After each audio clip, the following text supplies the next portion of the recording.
की कार्यवाही भी होनी है। 16वां दिन है आज विधानसभा की कार्यवाही का।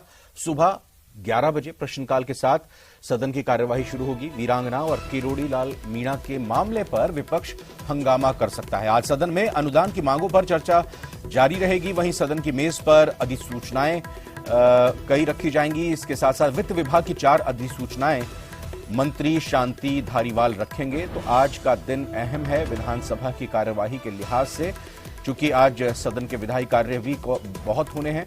और इसके साथ साथ आज ऐसी भी बात कही जा रही है कि विपक्ष की तरफ से किरोड़ी लाल मीणा और वीरांगनाओं के मसले पर हंगामा किया जा सकता है सदन की कार्यवाही में। देखना होगा कि प्रश्नकाल जब शुरू होता है 11 बजे तो सदन की कार्यवाही सुचारू रूप से चलती है, जारी रहती है, या फिर इसमें बाधा आती है।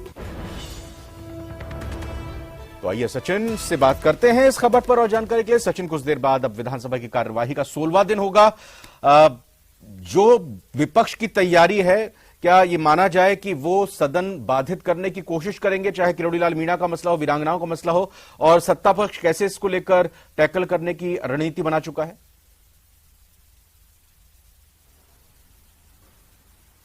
बिल्कुल, देखिए आज सदन की कार्रवाई हंगामेदार रहने वाली है और इस बात की चर्चा हम कल से ही कर रहे थे। लेकिन आज जैसे ही भाजपा के विधायक के विधानसभा में पहुंच रहे हैं और उनसे जो बात हो रही है, कुछ देर पहले अशोक लाहौटी विधानसभा पहुंचे, उन्होंने कहा कि आज सदन में वो वीरांगनाओं से जुड़ा मुद्दा उठाएंगे, पुलिस की बदसलूकी का मुद्दा उठाएंगे, जो उन्होंने वीरांगनाओं के साथ तो की ही और राज्यसभा सांसद किरोड़ी लाल मीणा के साथ भी की है।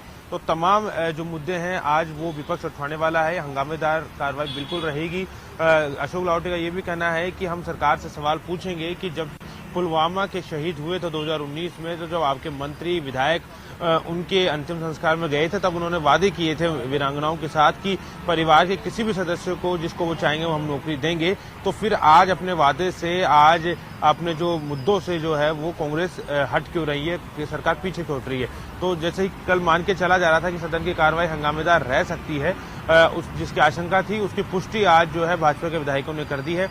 प्रश्नकाल के साथ सुबह 11 बजे सदन की कार्रवाई शुरू होगी और उसके बाद जैसे ही प्रश्नकाल समाप्त होगा, मान के चला जा रहा है कि स्थगन प्रस्ताव के जरिए, ध्यानाकर्षण प्रस्ताव के जरिए विपक्ष ये मुद्दा उठाएगा। और अगर बोलने की अनुमति नहीं दी जाती है, जिसकी संभावना कमी नजर आ रही है, क्योंकि कई स्थगन प्रस्ताव जो है आज लगाए गए हैं। अशोक लाहौटी समय पर पहुंच गए हैं, वो स्थगन प्रस्ताव लगाएंगे, वीरांगनाओं के मुद्दे को उठाने का प्रयास करेंगे और उस दौरान जो है हंगामा जमकर होगा। आज विधानसभा में पूरी कोशिश होगी सदन के बाहर, जिस तरह से कार्रवाई की गई थी सदन के बाद, जिस तरह से हंगामा किया गया था शनिवार के दिन, बड़ा प्रदर्शन जो बीजेपी ने किया था किरोड़ी लाल मीणा के समर्थन में, वीरांगनाओं के समर्थन में, उसी पुरजोर तरीके से आज इस मुद्दे को विधानसभा में भी बीजेपी उठाएगी। वहीं अगर कांग्रेस की बात करें तो अभी कांग्रेस के विधायकों का आने का सिलसिला शुरू नहीं हुआ है, क्योंकि कांग्रेस का जो आज एक बड़ा प्रदर्शन राजभवन घेराव को लेकर, अडानी के मामले को लेकर चल रहा है। ऐसे में जैसे ही कांग्रेस के विधायक यहाँ पहुंचना शुरू होंगे, उनसे भी उनकी रणनीति को लेकर बात की जाएगी कि किस तरह से आज सदन चलाया जाएगा। कोशिश होगी कांग्रेस की कि सदन की बैठक जो है पूरी तरह से चले, लेकिन विपक्ष चाहेगा कि बैठक में किसी भी तरह से व्यवधान किया जाए, हंगामा किया जाए और ध्यान आकर्षण किया जाए सदन के अंदर, जिससे कि लोगों को बताया जा सके कि सदन के अंदर और सदन के बाहर जो बीजेपी है वो वीरांगनाओं के साथ खड़ी है।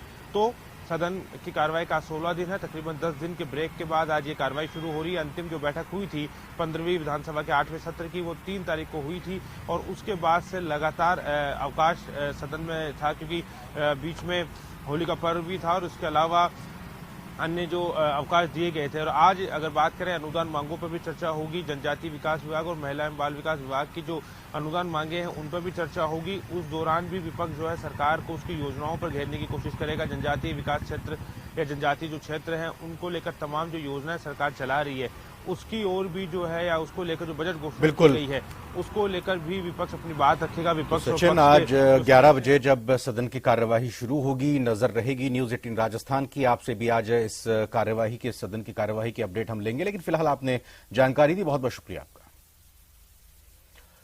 जयपुर से अगली खबर का रुख करते हैं। दरअसल एमबीबीएस में प्रवेश के बहाने, एडमिशन के बहाने ठगी का एक मास्टरमाइंड गिरफ्तार हुआ है। प्रतापनगर थाना पुलिस ने शातिर ठग को दिल्ली से गिरफ्तार किया है। मेडिकल में प्रवेश और नौकरी के बहाने ठगी की गई थी। करीब 1 करोड़ 37 लाख रुपए की ये ठगी की गई। आपको थोड़ा इस पूरे खबर के बैकग्राउंड के बारे में भी बता दें। दरअसल ये मामला जोधपुर का है, जहां लक्ष्मीनगर निवासी श्रीलाल गहलोत ने एक केस दर्ज करवाया था, जिसके बाद यह कार्रवाई हुई है। दिल्ली में ठग नीरज का दलाल रवि चौधरी पहले गिरफ्तार हो चुका है। रवि चौधरी से पूछताछ की गई, उसी की निशानदेही पर यह गिरफ्तारी एक और हुई है। गिरफ्तार अभी जो दिल्ली में हुई है, आपको बता दें कि जयपुर में खो नागोरियन पुलिस ने रवि चौधरी को गिरफ्तार किया था। पहले जोधपुर में कोचिंग सेंटर संचालक श्रीलाल से करोड़ों रुपए की ठगी हुई थी। बाकायदा विज्ञापन देखकर परिवादी श्रीलाल ने ये ठगी में वो शामिल हो गए थे, या कहें कि ठगी का वो शिकार हो गए थे। दलाल रवि से संपर्क किया उन्होंने। रवि के मार्फत नीरज सिंह ने 1 करोड़ रुपए वसूले और 1 करोड़ 37 लाख रुपए वसूले। 2 छात्रों को फिलहाल एम्स में नौकरी के बहाने ये रुपए हड़पे गए थे। इसके अलावा 3 छात्राओं से एमबीबीएस में एडमिशन दिलाने के नाम पर यह ठगी की गई थी। 3 मार्च 2019 को इन 5 छात्राओं के लिए गए थे 1 करोड़ 37 लाख रुपए। विष्णु शर्मा जयपुर संवाददाता हमारे साथ जुड़ चुके हैं, इस खबर पर और जानकारी लेंगे उनसे। विष्णु, 2 चीज हैं, पहली तो ये कि एडमिशन भी दिला देंगे और नौकरी भी दिला देंगे। आखिर कैसे झांसे में जोधपुर के ये कोचिंग संचालक आ गए? उसके बाद लगातार पुलिस कार्रवाई कर रही थी, तलाश कर रही थी। दिल्ली में अब जो ये गिरफ्तारी हुई है, ये कितनी अहम कड़ी साबित हो सकती है?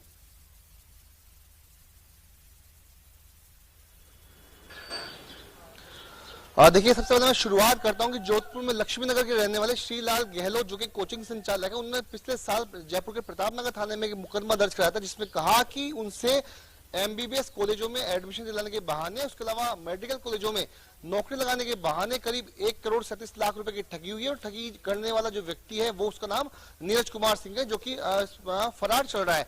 और पूरे प्रकरण में जब पुलिस ने जांच की तो सामने आया कि श्रीलाल गहलोत जो कि कोचिंग संचालक है, उन्होंने अखबार में विज्ञापन देखा था और वर्ष 2018 में अखबार में एमबीबीएस में जो मेडिकल कॉलेजों में ज्वाइनिंग करने का, यानी एडमिशन के बहाने का एक जो विज्ञापन देख करके रवि कुमार चौधरी जो कि उत्तर प्रदेश का रहने वाला है, वर्ष 2018 में उसे संपर्क किया।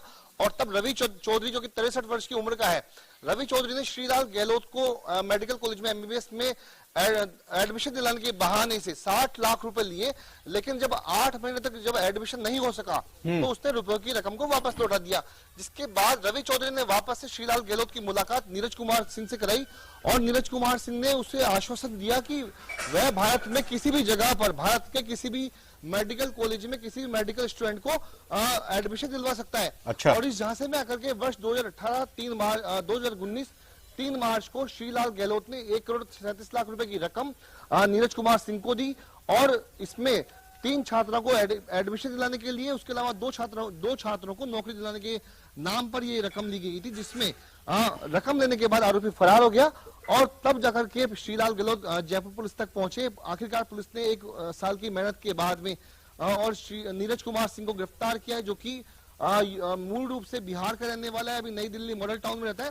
अब पुलिस नीरज कुमार सिंह से पूछताछ में ये कनेक्शन खंगाल रही है कि आखिरकार वो पूरे भारत में जितने मेडिकल कॉलेजेस हैं उनमें किस गैंग के जरिए एडमिशन दिलाने का बात किया करता था। जी बिल्कुल, मैं उसी पॉइंट पर आने वाला था, आपसे जानना चाह रहा था कि पुलिस को यह भी जानना जरूरी है कि ये सिर्फ हवा में बातें करता था और इसी तरह से उसने ठगी की है, या फिर कहीं ना कहीं जो दावा था उसका वो मजबूत था। कुछ लोगों को क्या वो एडमिशन दिला चुका है? अगर ऐसा है तो कहां से तार जुड़े हुए हैं, क्योंकि और मामला बड़ा हो सकता है और मामला खुल सकता है अगर ऐसा है तो।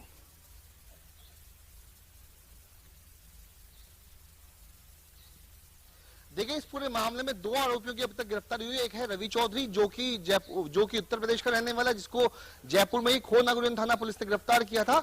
और रवि कुमार चौधरी का दावा ये होता था कि वो राजस्थान में किसी भी मेडिकल कॉलेज में किसी भी स्टूडेंट को एमबीबीएस में एडमिशन दिलवा सकता है। लेकिन नीरज कुमार सिंह का दावा था कि वो भारत के किसी भी मेडिकल कॉलेज में किसी भी स्टूडेंट को एडमिशन दिला सकता है। तो दोनों के दावे अलग अलग थे। ऐसे में पुलिस अब दोनों के कनेक्शन को ये खंगालेगी क्या किसी और भी कोई बड़ा रैकेट है जो कि अंतरराज्यीय कोई गैंग है जो कि स्टूडेंट्स को जो कि मेडिकल की पढ़ाई करते हैं, तैयारियां करते हैं, उनको एडमिशन दिलाने का झांसा देते हैं। बड़े जो एम्स जैसे जो बड़े हॉस्पिटल्स हैं वहां पर नौकरी दिलवाने का झांसा वो दिया करते हैं। तो नीरज कुमार सिंह को अभी तक जयपुर की पुलिस दिल्ली से गिरफ्तार करके लाई है। अब उससे रिमांड पर लेकर के गहनता से पूछताछ की जाएगी क्या इस गिरोह में क्या नीरज कुमार सिंह अकेला है या फिर उसके अलावा कोई और भी लोग सक्रिय हैं जो कि अंतरराज्यीय बड़ा बिल्कुल विष्णु, हो सकता है बड़ा खुलासा आने वाले। जी बिल्कुल, आपका बहुत बहुत धन्यवाद विष्णु, फिलहाल इस खबर पर विस्तार से जानकारी देने के लिए। अगली खबर है उदयपुर से। ये आरपीएससी पेपर लीक मामले से जुड़ी है क्योंकि एक बड़ी गिरफ्तारी हुई है इस मामले में। उदयपुर पुलिस को यह बड़ी सफलता हाथ लगी है। रामगोपाल नाम का एक आरोपी गिरफ्तार हुआ है। रामगोपाल, आपको बता दें, शेर सिंह मीणा का राजदार है। शेर सिंह मीणा कौन है? शेर सिंह मीणा के बारे में जानकारी जुटाने के प्रयास अभी तेज हो गए हैं। दरअसल शेर सिंह की गिरफ्तारी से अब आगे के तार जुड़ेंगे क्योंकि शेर सिंह पर भूपेंद्र सारण को पेपर उपलब्ध कराने का आरोप है। 40 लाख रुपए में पेपर उपलब्ध कराए गए थे शेर सिंह मीणा की तरफ से। रामगोपाल से अब शेर सिंह को लेकर पूछताछ होगी और शेर सिंह कहीं ना कहीं इस पूरे आरपीएससी मामले का मुख्य साजिशकर्ता, किंगपिन साजिशकर्ता माना जा रहा है। और अब पुलिस की कोशिश होगी इस गिरफ्तारी के बाद शेर सिंह मीणा का पता लगाया जा सके। आपको बता दें कि उदयपुर पेपर लीक मामले में 2 अलग अलग थानों में मामले दर्ज हैं। इसमें बेकरिया थाने में दर्ज मामले में अब तक कुल 53 आरोपियों की गिरफ्तारी हुई है और सुखेर थाने में दर्ज मामले में 10 आरोपी गिरफ्तार हुए हैं। कपिल से बात करते हैं इस पूरी खबर पर और जानकारी के लिए। कपिल, कितनी नजदीक कब पुलिस पहुंच रही है मुख्य साजिशकर्ता शेर सिंह के इस गिरफ्तारी के बाद?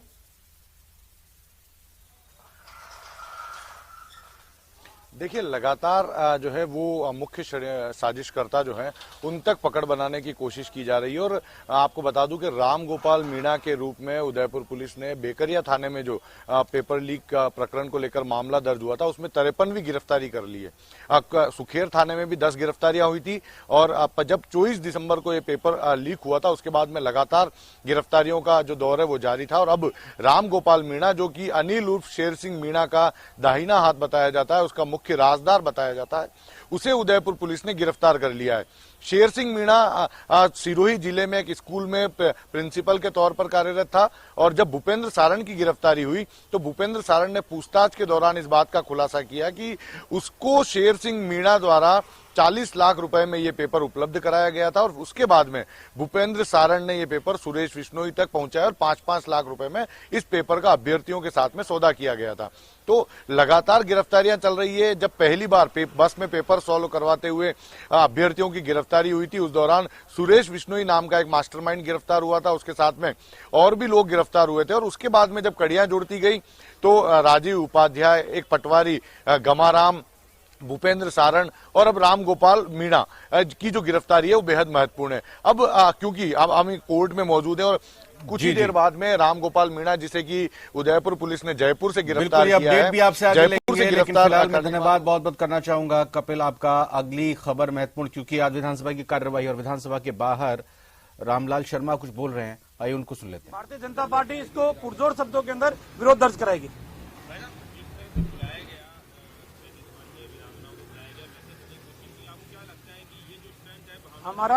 हमारा रुख स्पष्ट है। सरकार कह रही है कि नियम नहीं है, तो अगर नियम नहीं है तो आपने 3 प्रतिनिधि अंत्येष्टि के समय भेजे थे, आज भी उनका रिकॉर्ड है, बोलते हुए वीडियो है। वो कह रहे हैं कि निश्चित रूप से देवर को नौकरी दिलाने का काम हम करेंगे। फिर इन्हीं मंत्रियों में से कईयों ने मुख्यमंत्री जी को पत्र भी लिखा है कि देवर को नौकरी दी जाए। जब वो 10 दिन से धरने के ऊपर बैठी हुई है, रात के अंधेरे में खदेड़ने की कहाँ आवश्यकता पड़ गई थी? आप 300 किलोमीटर से वीरांगनाओं को आप बुला रहे हो, लेकिन 300 मीटर चलने का काम क्यों नहीं कर रहे? और जिस तरीके से आप मुकदमे दर्ज करके और इस पूरे आंदोलन को दबाने की कोशिश कर रहे हो, ये लोकतंत्र के अंदर उचित नहीं है। देखिए, मुद्दे से भटकाने का काम कांग्रेस कर रही है। जो मूल ज्वलंत मुद्दे हैं, आज भी कर्ज माफी का मुद्दा प्रदेश के अंदर है, आज भी बिजली कटौती का मुद्दा प्रदेश के अंदर है, आज भी बिजली की दरों के अंदर बढ़ोतरी ये मुख्य मुद्दा है, आज भी बेरोजगार संघ के आंदोलन कर रहे हुए युवाओं का मुख्य मुद्दा है, आज भी सरकारी भर्तियों के अंदर पेपर लीक का मुख्य मुद्दा है। तो इन मुद्दों से ध्यान भटकाने के लिए इस तरीके का कृत्य कांग्रेस कर रही है। तो रामलाल शर्मा बीजेपी विधायक यहां बताते हुए कि आखिर बीजेपी की विपक्ष की क्या रणनीति आज विधानसभा की कार्यवाही में रहने वाली है। फिलहाल एक छोटे से ब्रेक का वक्त हुआ, लौट कर आते हैं और खबरों के साथ।